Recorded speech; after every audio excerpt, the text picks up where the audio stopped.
Fortnite is about to unveil an entire civilization underneath our feet. And to be fully prepared, it's time to recap all the story events of Chapter 4 Season 2 Mega. I'm Adamaru, here's my creator code. Now sit your butt down for 10 minutes and let's do this. Without warning, buildings began to fall from the sky and constructed a mega city filled with new characters to meet. In fact, wait there, we need to go further back to explain this phenomenon. The chapter began with Paradigm and the Loopers helping the 0 Point create a new world to reside in. Right away, something different this chapter.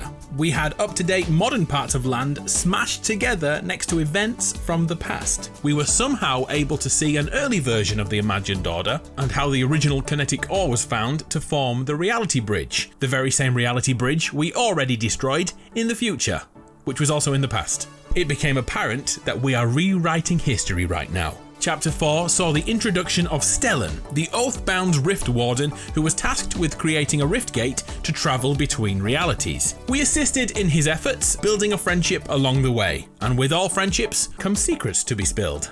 A shapeless man. He watches us with dark purpose. Stellan is tormented by visions of a shapeless man who controls him through fear. He is the one who demands the rift gate. In the final moments of the season, the floating butthole was turned on. Yet someone had tampered with the coordinates, and we don't know who, but there are two main culprits. Either Amy did it as she hijacked the rift gate in search of the missing members of the Seven, or it was Evie, who didn't react at all as a black hole formed in the sky overhead. And now we're back to where we started the season.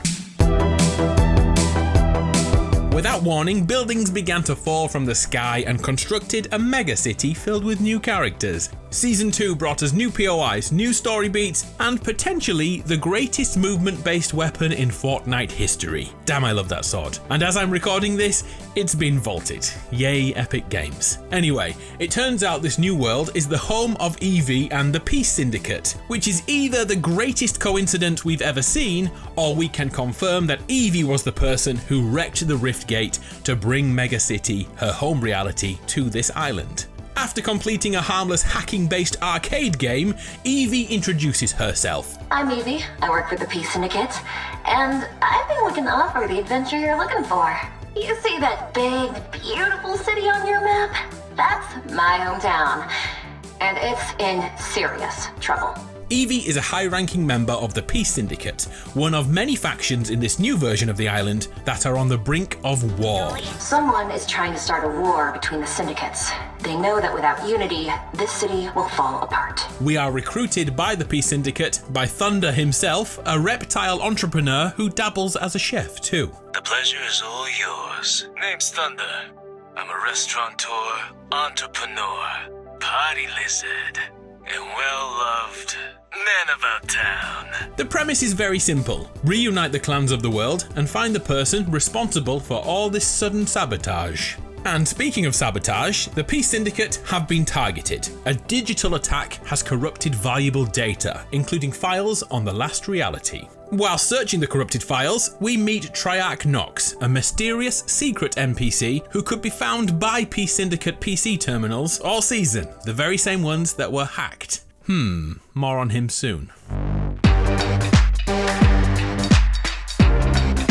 4 weeks later, the Peace Syndicate finally got back in touch using the weird arcade machine tech. We are tasked with reuniting two clans with a deep rivalry, the River Guard and the Fox Clan. The River Guard are an ancient clan that holds a mantra of water, to flow like water and to cut like ice. Whereas the Fox Clan have been around in the Fortnite story for years, first revealed in Chapter 1. Their skills seem to be more stealth and technology based. There is little chance of peace between these two groups, yet one person could change that. Stray, a Spec Ops character who switched from the River Guard and joined their rivals, the Fox Clan. And wait, there's more. His sister is the leader of the River Guard. If we can convince those two siblings to sit down and talk, we could achieve peace. The River Guard demands skill with a blade to get their attention. The River Guard will unite with us.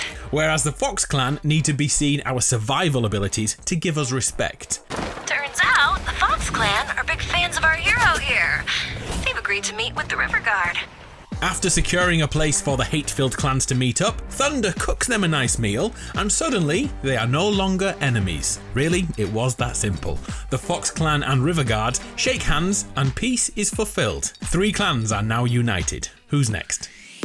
Week 5 arrived and it was like the golden age of Fortnite again. Map changes and hints to the future arrived. Not only did the Attack on Titan crossover begin, but mysterious cracks appeared in the ground beneath our feet. Then earthquakes began to grow in number. Many believe this was due to the 0 point and ripples of other realities seeping out of that sphere, impacting the map. 2 monoliths appeared this week. We had one on the island from day 1 of the season, yet now 3 stand, completely unbreakable. One is in the snow biome, one is in the new megacity biome, and one is in the Oathbound biome by the Citadel. Something is going to happen with these things. To compound all these changes, a new NPC could be found randomly at one of the 3 monoliths. Serenade, a siren who looks to be part of the Herald's Chrome, and according to her introduction video, a power to bend reality. Nobody knew at this point if she was trustworthy or another minion of the last reality. The only thing revealed officially is her affinity to water, just like the Riverguard. What could that represent? I guess we find out next season. Week 6 arrived and 2 more NPCs secretly arrived on the island and stayed in hiding. Dahlia and Styx, hanging out all alone in cabins away from major POIs, almost like they were hiding. It would be another 3 weeks before we learnt more about them, because right now the Peace Syndicate are once again in our DMs asking for help. This time the Luminaries need assistance. The mystery Saboteur has stolen valuable weapon tech, and we are called in to recover the stolen weapons and grab those electronic parts. We sort this out in double quick time, and now Mystica, the leader of the Luminaries, now stands by our side with the Peace Syndicate. The Luminaries are the nerds of the island, who immediately use their superior brain capacity to find the Saboteur. And it's yet another clan, called the Unseen. Finally, we are getting answers. But before the story can continue, Week 8 drops our annual Star Wars shenanigans once again. It was quite fun. We jump forward to Week 9 of the season. The Peace Syndicate need our help yet again. It's time to put a stop to the Unseen's meddling, but getting close enough to them is difficult. Luckily, those Luminaries have tech for us, a disguise that turns us into a human-sized banana with sneaking skills. We make it into the Unseen's headquarters and secretly meet Highwire, the de facto leader of the Unseen, and Rezo, her number 2. The Unseen are described as unpredictable, and therefore nobody at all trusts them. But surprisingly, by sneaking up behind enemy lines and talking to them face to face, we reveal a different story. They are not responsible for the sabotage, but one of their agents has gone rogue. Now working side by side with the Unseen, we destroy the tech, allowing the Saboteur to gather information on us all, and then flip the signal to find them. Almost 10 weeks of looking for the Syndicate Saboteur, and it appears to be none other than Dahlia and her partner in crime, Styx, who are hiding on the island for weeks. But who are they working with? Well, that leads us back to this chap, Triarch Nox, the original secret NPC. Right now, we still don't know much about this guy. Did he get here through the Rift Gate before it was destroyed? Is he a soldier of the last reality? Is he manipulating Dahlia and Styx to get the information he needs? As always, Fortnite leaves us with more questions than answers, meaning Season 3 is going to be a key season for the lore.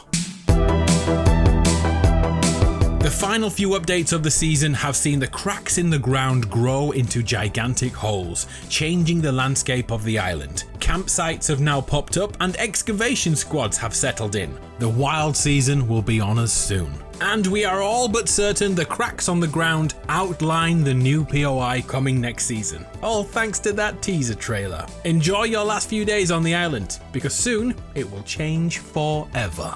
Fortnite Chapter 4 has already given us countless incomplete storylines, like where is Jonesy? What happened to Amy? Are the Seven still alive? Where are Stellan and the Ageless? Why is Serenade here? And what is Triarch Nox's real plan? Whatever happens next is certain to reveal more of the narrative. It's got to be time for answers. I'll see you in Season 3, because now we are officially members of the Peace Syndicate. I'm Adam, you're awesome. I'll see you next time.